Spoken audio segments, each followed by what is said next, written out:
اگه شما هم مثل من عاشق آیس بکید، با دونستن فوت و فن آیس بک به راحتی توی خونه مثل بستنی فروشی درستش کنید که هم خیلی به صرفه تره، هم خیلی راحت و فوری.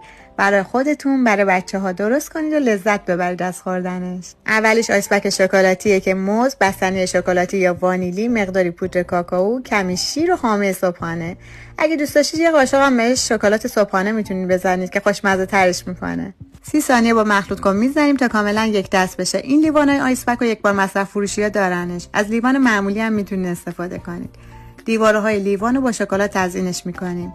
موز و گردویی که خیلی ریز خورد کردیم و میریزیم کف لیوان با اسمارتیز و ترافلای شکلاتی. بعد از بستنی پر میکنیم لیوانو.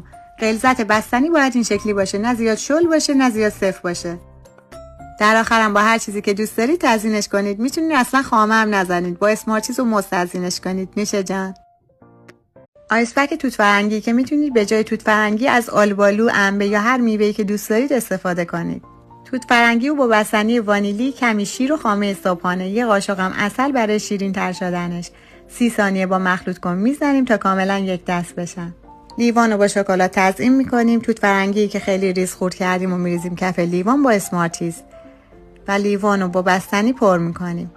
در آخرم با هر چیزی که دوست دارید میتونید تزیینش کنید که من از سس شکلات خامه قنادی و اسمارتیز استفاده کردم که کاملا به دل خواست. میشه جان. آیس بک کیت کت که خیلی پرطرفداره. موز با کیت کت و بستنی وانیلی، مقداری شیر و خامه صبحانه.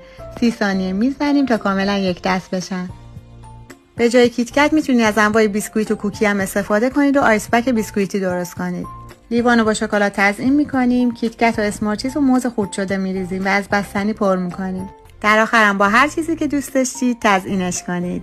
من پریسا، ممنونم که تا آخر ویدیو همراه من بودید. اگر این آموزش دوست داشتید ممنون میشم حمایت کنید.